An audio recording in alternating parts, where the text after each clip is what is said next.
Quatrième partie du second livre de Samuel, chapitre 20. Il se trouvait là un vaurien nommé Sheba, fils de Bichri, benjaminite. Il sonna du corps et dit « Point de part pour nous avec David, pas d'héritage pour nous avec le fils d'Isaïe, chacun à ses tentes, Israël. » Et tous les hommes d'Israël s'éloignèrent de David pour se rallier à Sheba, fils de Bichri. Mais les hommes de Juda s'attachèrent à leur roi et l'accompagnèrent depuis le Jourdain jusqu'à Jérusalem. David entra dans sa maison à Jérusalem.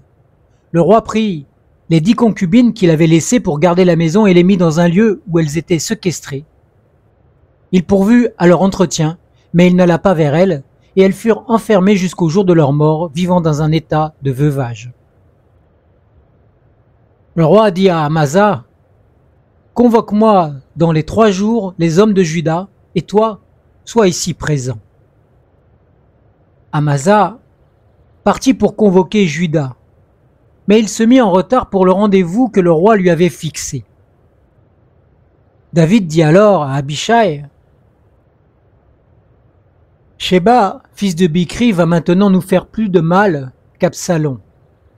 Prends toi-même les serviteurs de ton Seigneur et poursuis-le, de peur qu'il ne trouve des villes fortes et que nous ne le perdions de vue. » Les hommes de Joab sortirent à sa suite ainsi que les Kérétiens et les Phéléciens et tous les vaillants hommes. Ils sortirent de Jérusalem afin de poursuivre Sheba, fils de Bichri. Lorsqu'ils furent près de la grande pierre qui est à Gabaon, Amasa arriva devant eux. Joab avait passé une ceinture sur les habits dont il était vêtu, et dans laquelle il avait passé une épée attachée à ses reins dans un fourreau. Elle tomba comme Joab s'avançait. Joab dit à Amasa, « Te portes-tu bien, mon frère ?» Et de la main droite, il saisit la barbe d'Amasa pour l'embrasser. Amasa ne prit pas garde à l'épée qui était dans la main de Joab, et Joab l'en frappa au ventre et répandit ses entrailles à terre sans lui porter un second coup. Et Amasa mourut. Joab et son frère Abishai se mirent à la poursuite de Sheba, fils de Bichri. Un homme d'entre les jeunes gens de Joab s'était arrêté près d'Amasa et disait « Qui est en faveur de Joab et qui est pour David? Qu'il suive Joab. » Amasa se roulait dans le sang au milieu de la route, et cet homme, ayant vu que tout le peuple s'arrêtait, poussa Amasa hors de la route dans un champ et jeta un vêtement sur lui lorsqu'il vit que tous ceux qui arrivaient près de lui s'arrêtaient. Quand on l'eut retiré de la route, chacun suivit Joab, afin de poursuivre Sheba, fils de Bichri. Il traversa toutes les tribus d'Israël dans la direction d'Abel-Maaka et de tous les Bérim. Ils se rassemblèrent et le suivirent. Ils vinrent assiéger Sheba dans Abel-Beth-Maaka, et ils élevèrent contre la ville un retranchement qui atteignait le rempart. Tout le peuple qui était avec Joab sapait la muraille pour la faire tomber. Alors une femme habile se mit à crier de la ville « Écoutez, écoutez !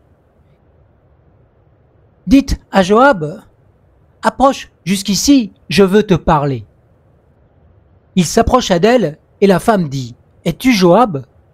Il répondit « C'est moi. » Elle lui dit « Écoute les paroles de ta servante. » Il répondit « J'écoute. » Alors elle dit « Autrefois, on avait coutume de dire que l'on consulte Abel, et tout se terminait ainsi.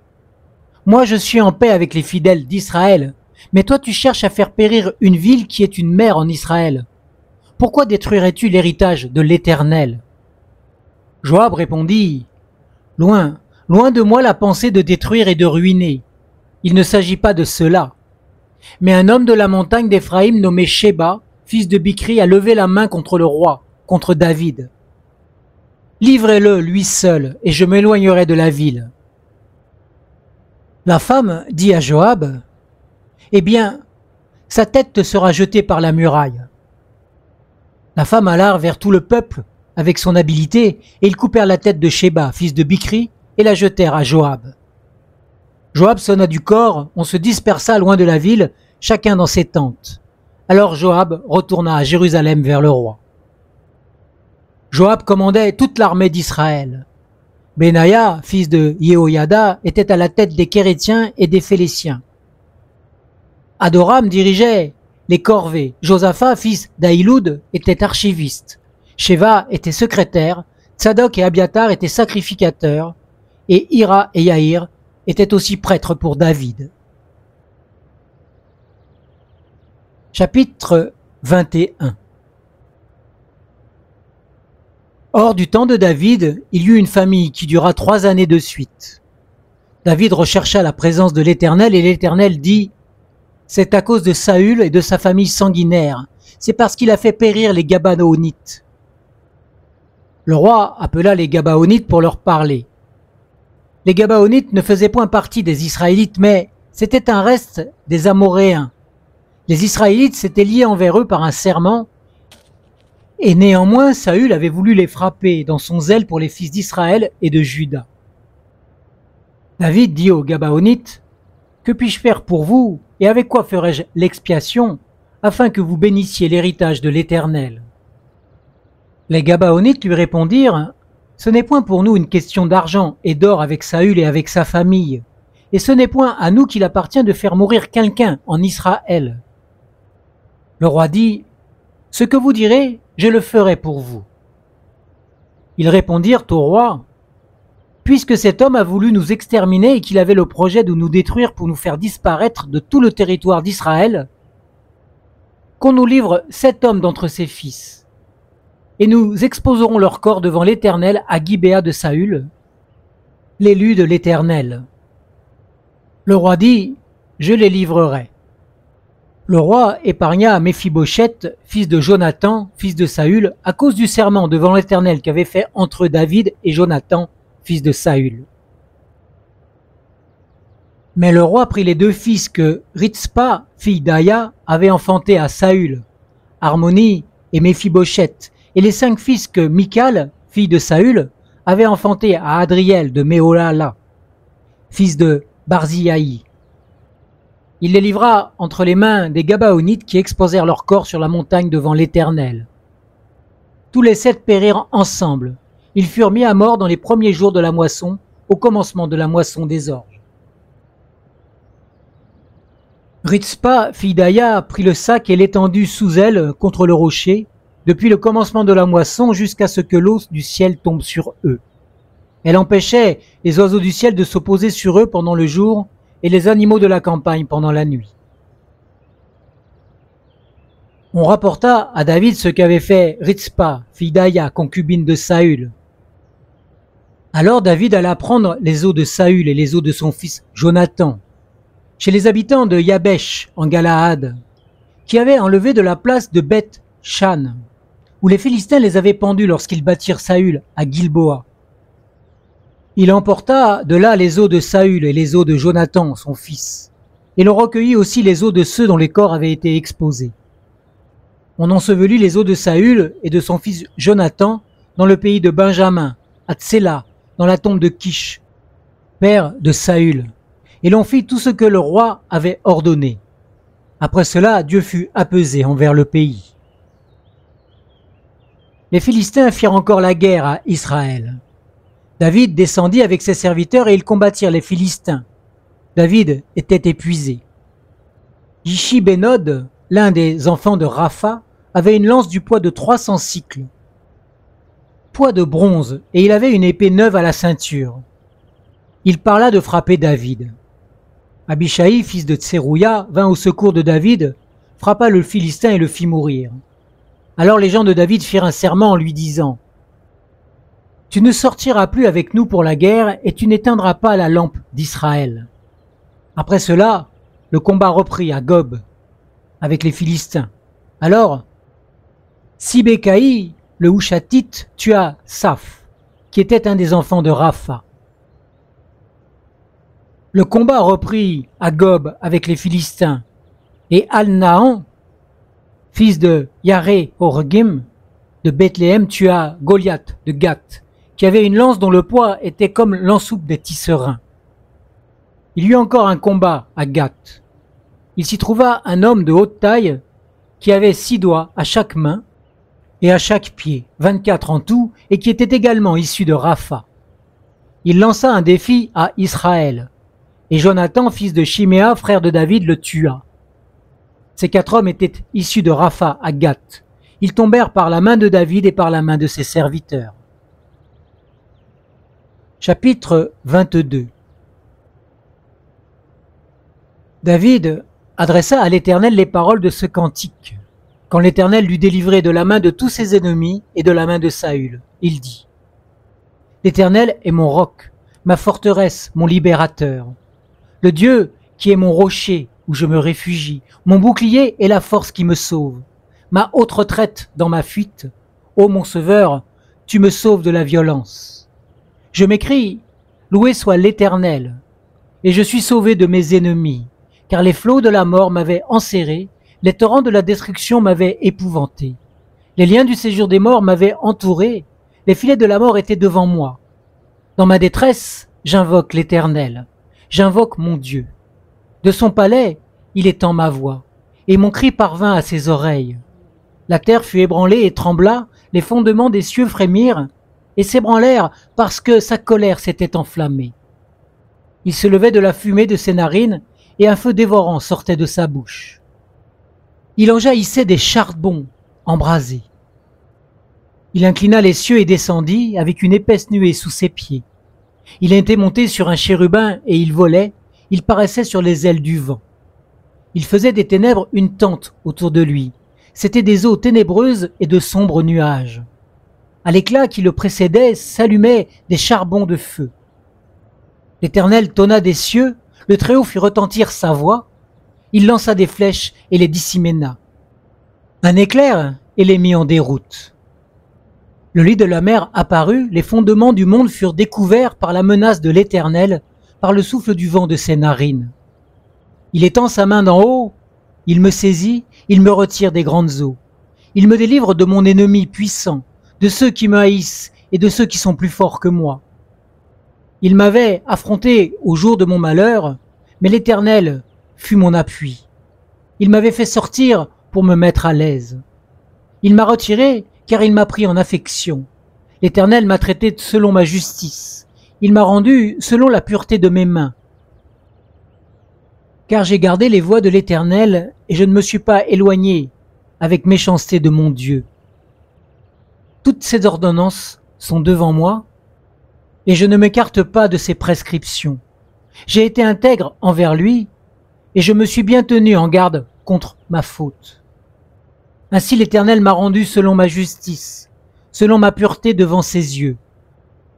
Avec celui qui est loyal, tu te montres loyal. Avec l'homme intègre, tu te montres intègre. Avec celui qui est pur, tu te montres pur. Et avec le pervers, tu te montres très avisé. Tu sauves les gens malheureux, et de ton regard tu abaisses les hautains. Oui, c'est toi qui es ma lumière, ô Éternel. L'Éternel éclaire mes ténèbres. Avec toi je me précipite sur une troupe en armes. Avec mon Dieu je saute sur une muraille. Les voies de Dieu sont parfaites. La parole de l'Éternel est éprouvée. Il est un bouclier pour tous ceux qui se réfugient en lui. Car qui est Dieu si ce n'est l'Éternel? Et qui est un rocher si ce n'est notre Dieu? C'est Dieu qui est ma puissante forteresse et qui prépare parfaitement mon chemin. Il rend mes pieds semblables à ceux des biches. Il me fait tenir sur les hauteurs. Il exerce mes mains à la bataille et mes bras tendent l'arc de bronze. Tu me donnes le bouclier de ton salut et ta mansuétude me fait devenir grand. Tu me fais allonger le pas et mes chevilles n'ont pas chancelé. Je poursuis mes ennemis et je les détruis. Je ne reviens pas avant de les avoir exterminés. Je les extermine, je les pourfends et ils ne se relèvent plus. Ils tombent sous mes pieds. Tu me ceins de force pour le combat. Tu fais plier sous moi mes adversaires. De mes ennemis, tu me livres le dos. Je réduirai au silence ceux qui me haïssent. Ils regardent et point de sauveur. Vers l'Éternel, il ne leur répond pas. Je les pulvérise comme la poussière de la terre, je les écrase, je les foule comme la boue des rues. Tu me fais échapper aux disputes de mon peuple. Tu me gardes pour chef des nations. Un peuple que je ne connaissais pas m'est asservi. Les fils de l'étranger me flattent. Aux premiers ordres, ils m'obéissent. Les fils de l'étranger sont en défaillance. Ils sortent en tremblant hors de leur forteresse. Vive l'Éternel et béni soit mon rocher. Que Dieu, le rocher de mon salut, soit exalté, le Dieu qui m'accorde la vengeance, qui abaisse les peuples sous moi et qui me soustrait à mes ennemis. Tu m'élèves au-dessus de mes adversaires, tu me délivres de l'homme violent. C'est pourquoi je te célébrerai parmi les nations, ô Éternel. Je psalmodierai en l'honneur de ton nom. Il est une tour de salut pour son roi. Il use de bienveillance envers son Messie, envers David et sa descendance pour toujours. Chapitre 23. Voici les dernières paroles de David, oracle de David, fils d'Isaïe, oracle de l'homme haut placé, du Messie de Dieu de Jacob, du chantre agréable d'Israël.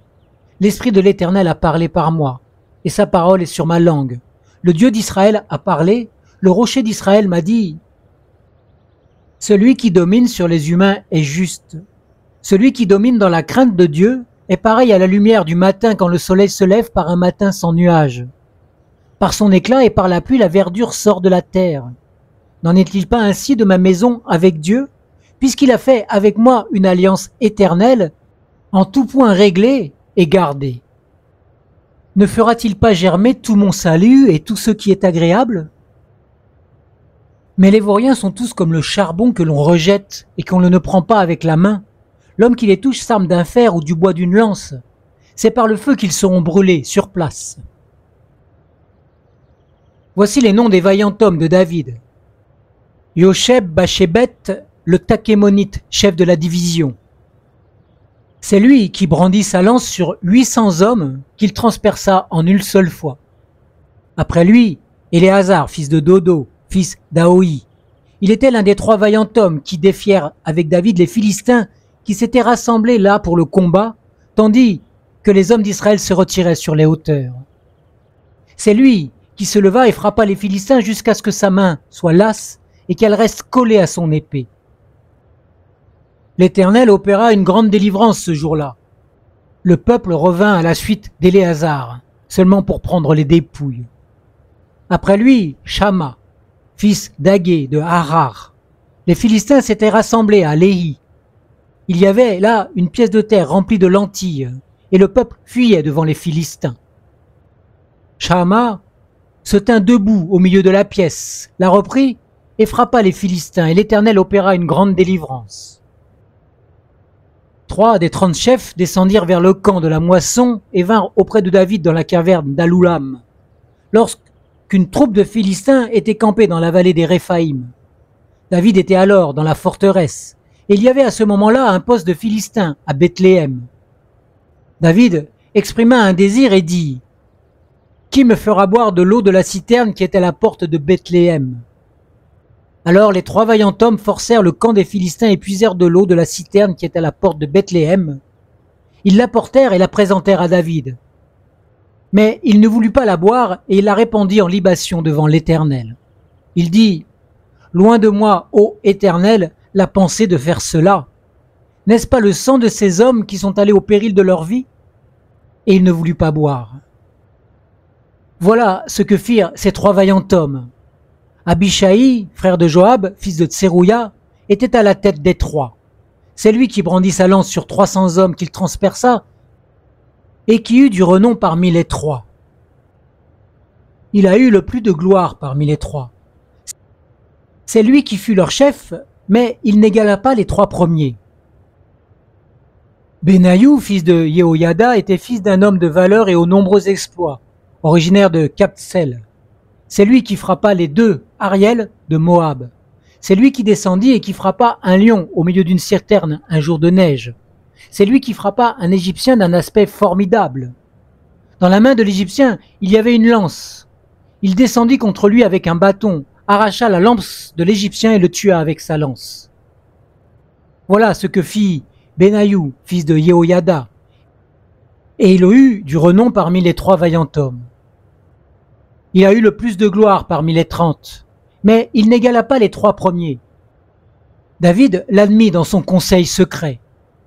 Asaël, frère de Joab, du nombre des 30, Éléhanan, fils de Dodo, de Bethléem, Shama de Harod, Élika de Harod, Élet de Pélet, Ira, fils d'Ikesh, de Tekoa, Abiézer d'Anatot, Mebunaïm de Husha, Salmon d'Aoa, Maharaï de Netopha, Éleb, fils de Baana de Netopha, Itaï, fils de Ribaï de Gibéa, des Benjaminites, Benanaïou de Piraton, Idéaï de Nahaleh-Gahash, Albi Albon de la Araba, Azmavet de Bar-Oum, Eliahaba de Shaalbon, Benéyachen, Jonathan, Shama de Ahar, Ayam, fils de Sharar d'Ahar, Eliphélet, fils d'Ahasbaï, fils d'un Macaasien, Eliam, fils d'Aïtophel de Gilo, Etzraï de Carmel, Paahaï d'Achab, Yigéal, fils de Nathan de Tsoba, Bani de Gad, Tsélek, l'Ammonite, Naharaï de Béhéroth, qui portait les armes de Joab, fils de Tserouia, Ira de Yéter, Gared de Yéter, Uri le Hittite, en tout 37. Chapitre 24. La colère de l'Éternel s'enflamma de nouveau contre Israël. Elle excita David contre eux en disant « Va, fais le recensement d'Israël et de Juda. » Alors le roi dit à Joab, qui était chef de l'armée et qui se trouvait près de lui, « Parcours donc toutes les tribus d'Israël depuis Dan jusqu'à Beer-Shéba. Qu'on dénombre le peuple, ainsi je saurai quel est le nombre des hommes du peuple. » Joab dit au roi, « Que l'Éternel ton Dieu rende le peuple 100 fois plus nombreux, et que les yeux de mon seigneur le roi le voient. Mais pourquoi mon seigneur le roi désire-t-il faire cela ?» Mais la parole du roi l'emporta sur Joab et sur le chef de l'armée. Et Joab et les chefs de l'armée sortirent devant le roi pour faire le dénombrement du peuple d'Israël. Ils passèrent le Jourdain et campèrent à Horer, à droite de la ville qui est au milieu de la vallée de Gad, près de Yazer. Ils allèrent en Galaad et dans le pays de Tahatim, Otchi. Ils allèrent à Dan-Yahan et aux environs de Sidon. Ils allèrent à la forteresse de Tyr et dans toutes les villes des Héviens et des Cananéens. Ils terminèrent par le Négueb de Juda à Beer-Shéba. Ils parcoururent ainsi tout le pays et au bout de 9 mois et 20 jours arrivèrent à Jérusalem. Joab remit au roi le chiffre du dénombrement du peuple. Il y avait en Israël 800 000 hommes vaillants tirant l'épée et les hommes de Juda étaient 500 000. David sentit battre son cœur après qu'il eut ainsi compté le peuple. David dit à l'Éternel, « J'ai commis un grand péché en faisant cela. Maintenant, Éternel, daigne pardonner la faute de ton serviteur, car j'ai agi tout à fait en insensé. » David se leva le matin, et la parole de l'Éternel fut adressée au prophète Gad, le voyant de David en ces mots. « Va dire à David, ainsi parle l'Éternel. Je te propose 3 fléaux, choisis-en un, et je l'exécuterai contre toi. » Gad arriva chez David et lui rapporta ceci. « Est-ce qu'il t'arrivera 7 années de famine dans ton pays, ou bien 3 mois de fuite devant tes adversaires qui te poursuivront, ou ce sera 3 jours de peste dans ton pays? Maintenant, prends-en connaissance et vois ce que je répondrai à celui qui m'envoie. » David répondit à Gad, « Je suis dans une grande détresse. Oh, tombons entre les mains de l'Éternel, car ses compassions sont immenses, mais que je ne tombe pas entre les mains des hommes. » L'Éternel envoya la peste en Israël, depuis le matin jusqu'au temps fixé. Et de Dan à Beer-Shéba, il mourut 70 000 hommes parmi le peuple. Comme l'ange étendait la main sur Jérusalem pour la détruire, l'Éternel eut du regret à cause de ce malheur et dit à l'ange destructeur qui était parmi le peuple, « Assez, retire maintenant ta main. » L'ange de l'Éternel était près de l'aire d'Arvna, le Yébousien. David s'adressa à l'Éternel quand il vit l'ange qui frappait parmi le peuple et il dit « Voici, c'est moi qui ai péché, c'est moi qui ai commis la faute. Mais ce peuple, qu'a-t-il fait? Que ta main soit donc sur moi et sur ma famille. » Ce jour-là, Gad arriva chez David et lui dit « Monte, élève un autel à l'Éternel dans l'aire d'Arvna, le Yébousien. » David monta, selon la parole de Gad, comme l'Éternel l'avait ordonné. Arvna regardait d'en haut et vit le roi et ses serviteurs qui se dirigeaient vers lui. Alors Arvna sortit et se prosterna devant le roi le visage contre terre. Arvna dit « Pourquoi mon seigneur le roi vint-il vers son serviteur ?» Et David répondit « Pour t'acheter l'air et pour y bâtir un autel à l'Éternel afin que la plaie se retire du peuple. » Aravna dit à David « Que mon seigneur le roi prenne l'air et qu'il offre ce qui lui semblera bon. Vois, le bétail sera pour l'holocauste et les herses avec l'attelage serviront de bois. » Ô roi, Aravna donne tout au roi. Aravna a dit encore au roi « Que l'Éternel ton Dieu te soit favorable. » Mais le roi dit à Aravna « Non, je te l'achèterai en bonne et due forme et pour un prix. Je n'offrirai pas à l'Éternel mon Dieu des holocaustes gratuits. » David acheta l'air et le gros bétail pour 50 cycles d'argent. David bâtit là un autel à l'Éternel et offrit des holocaustes et des sacrifices de communion. Alors l'Éternel fut apaisé envers le pays et la plaie se retira d'Israël. Fin du second livre de Samuel.